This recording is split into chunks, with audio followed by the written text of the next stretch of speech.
Bonjour à tous, je suis content de vous revoir. J'espère que vous allez bien, que vous avez apprécié l'épisode précédent et que vous apprécierez tout autant celui-ci. Installez-vous confortablement, fermez les yeux et laissez-vous guider par le son de ma voix. Mes chers amis, nous repartons ensemble pour Marmottin. Soyez les bienvenus dans le 14e chapitre de ce Super Flame Story.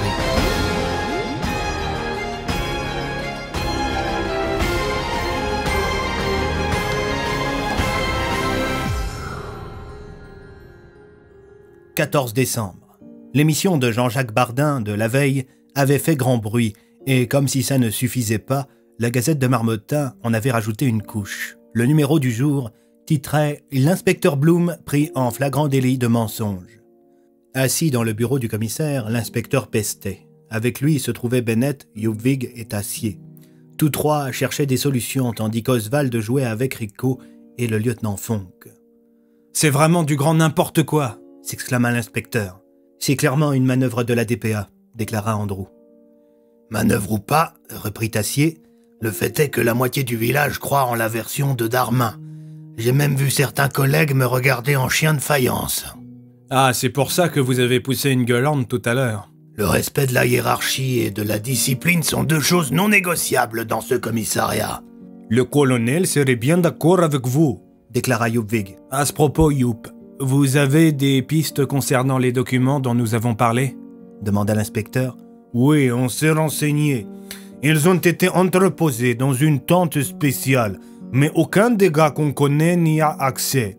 Il n'y a que la garde rapprochée de contumace qui peut circuler librement dans cette zone. Nous pensons, le colonel et moi, que c'est effectivement lié au fait que les documents qui sont là-dedans sont d'une nature autre à celle qui nous a été communiquée. Il me paraît évident que ce ne sont pas juste de simples documents administratifs. »« Et ma porte qui n'est pas disponible, pesta Andrew. Si je pouvais l'utiliser, nous pourrions nous infiltrer discrètement sur les lieux. » Une étincelle s'alluma dans les yeux de l'inspecteur. « Et pourquoi ne pourrions-nous pas ? Vous ne pouvez pas utiliser votre porte à cause de l'alimentation électrique que vous empruntez au commissariat. Mais si l'on transfère Alias et les appareils qui le maintiennent en vie autre part, vous pourrez de nouveau vous téléporter. »« Oui, c'est une idée, mais ça me paraît risqué. Et surtout, où est-ce qu'on peut cacher Alias ? La DPA semble suivre nos déplacements. » Les regards se tournèrent alors vers le lieutenant Fonck. « Ah non, vous vous moquez de moi ?» demanda ce dernier en relevant la tête. « La DPA ne semble s'intéresser qu'à Bloom, Bennett et moi-même, » déclara le commissaire. « Si on planque Alias chez vous, ils n'auront probablement pas l'idée d'aller le chercher. »« Je confirme vos dires, » lança Yupvig. « Jusqu'à présent, aucun rapport que nous avons vu passer ne mentionne le lieutenant Fonck. » Sur ces paroles, l'équipe décida de débrancher brièvement Alias le temps de le téléporter chez les Fonck, aux plus grandes dames du policier qui avait une famille nombreuse. « Comment je vais expliquer ça à ma femme et à mes filles ?»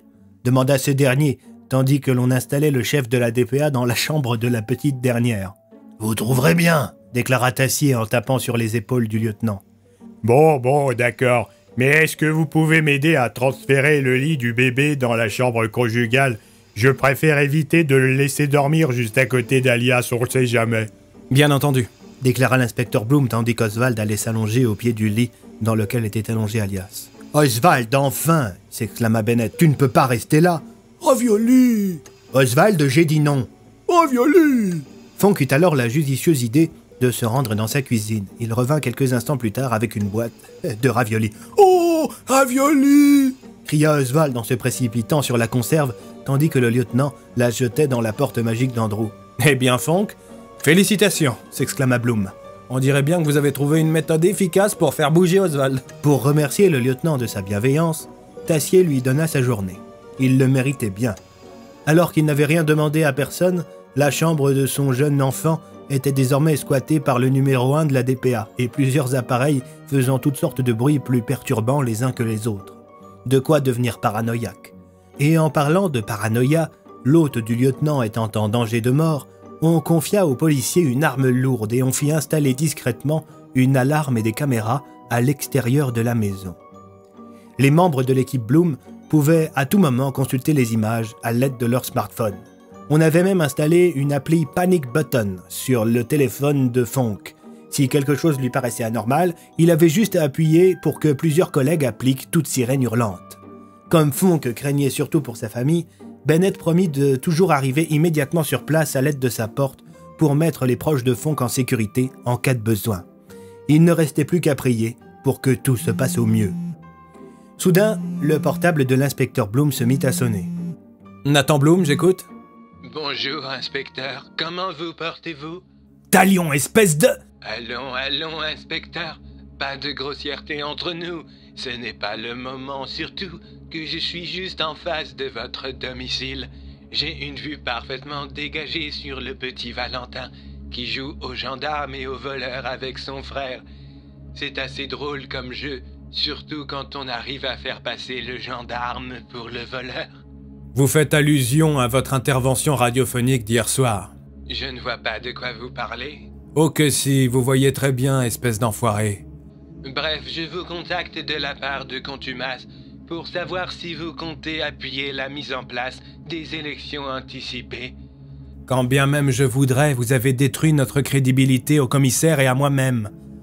À ce propos, comment va-t-il? J'ai entendu parler d'une guérison miracle, à croire que la magie serait intervenue dans le processus. Ne jouez pas au con, Talion, ça vous va mal. Vous savez très bien de quoi il en retourne. Répondez à ma question. Impopulaire ou pas, vous restez aux commandes de la police, non?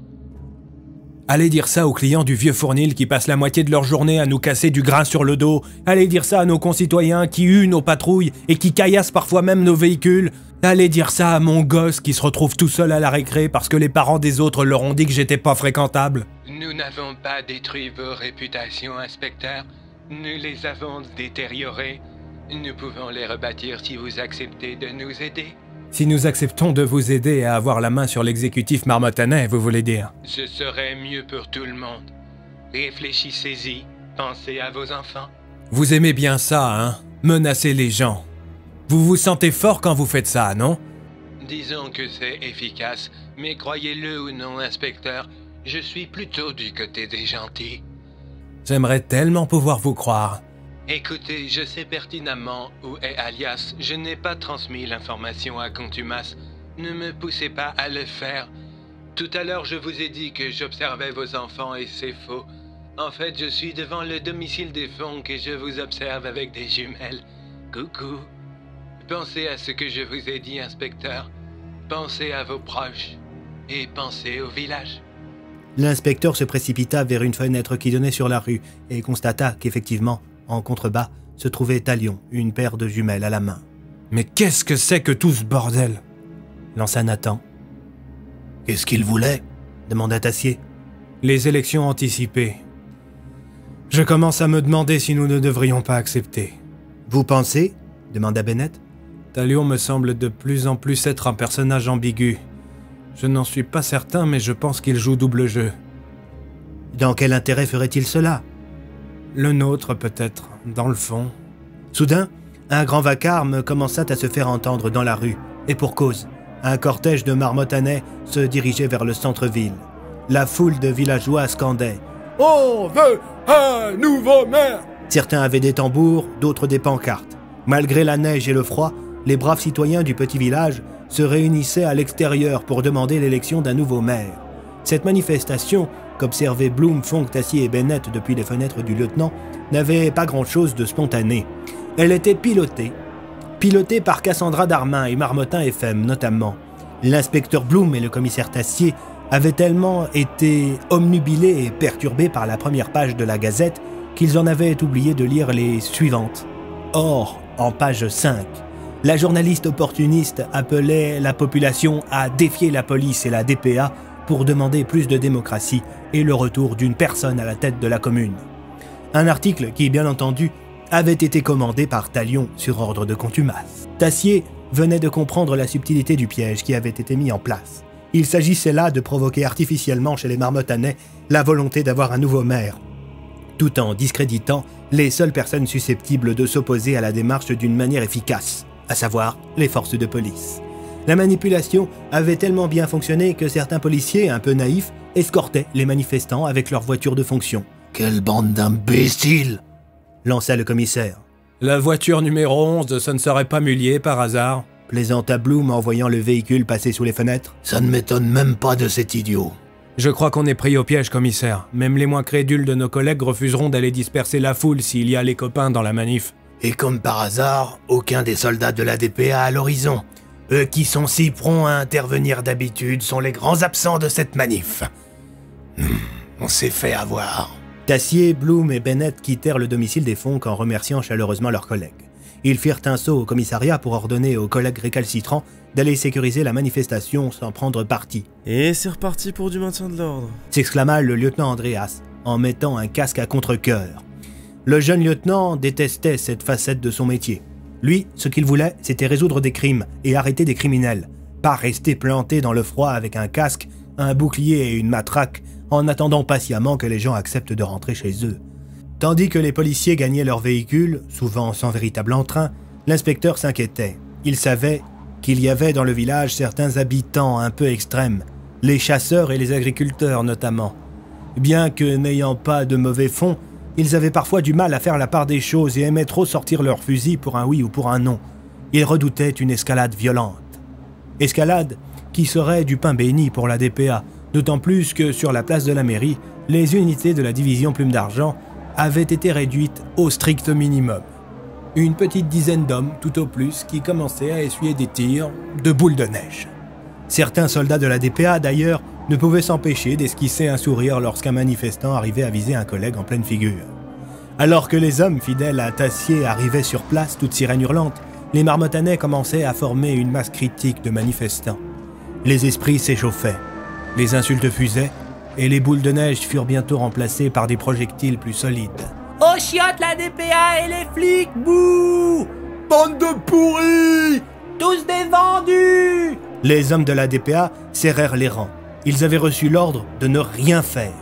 C'est justement ce que confirma Yupvig, arrivé sur place pour relever un collègue blessé. « On nous a ordonné de rester plantés là avec nos boucliers. On ne provoque pas, on ne répond pas. L'idée, c'est de laisser la situation s'envenimer, sans pouvoir être incriminé. Faites très attention, commissaire, c'est un piège. » Dans la porte d'Andrew, Oswald, qui jusqu'alors était en train de dévorer les raviolis que lui avait offert Fonck, se mit à faire une de ses crises. « Oh, oh, la neige prend feu, la neige prend feu, la neige prend feu !»« Oswald, calme-toi !» lança Rico.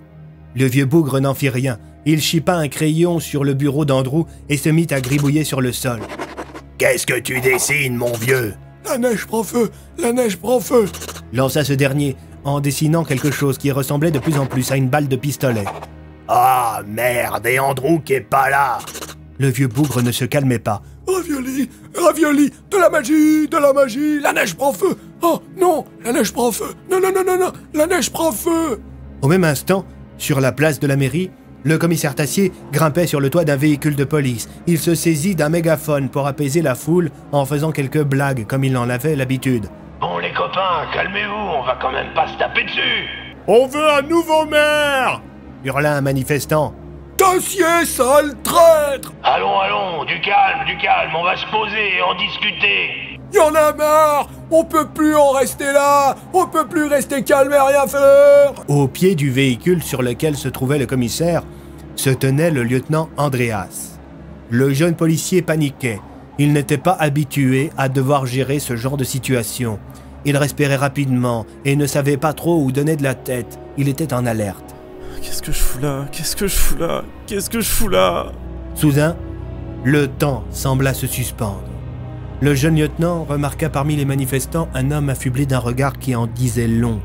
Le genre de regard qui dit « Toi, je vais te tuer ». Andreas était tétanisé. Il n'agit pas. Il laissa l'homme se rapprocher. Dans la main gauche de cet homme se trouvait un cocktail Molotov. L'inspecteur Bloom le remarqua, il dégaina son arme en poussant des manifestants. « Attention! Dégagez! Dégagez !» hurla-t-il.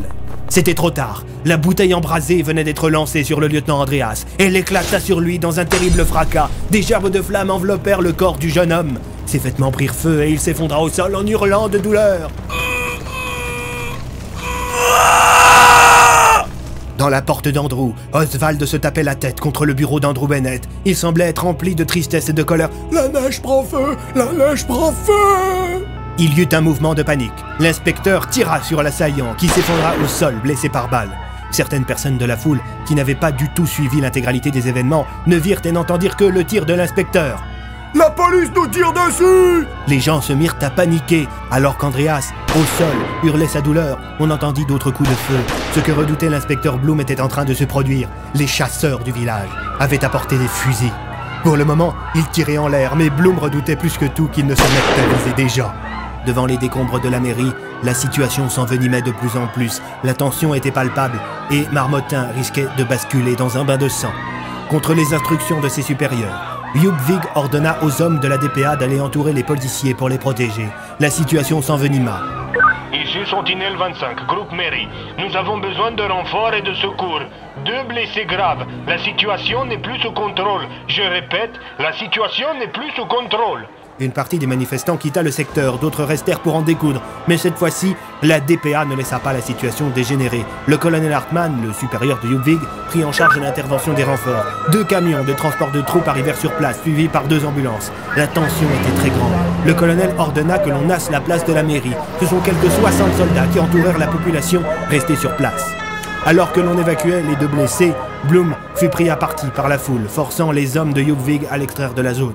Tassier, qui était profondément choqué par la situation, fut escorté au commissariat. Il fallait impérativement l'extraire du secteur.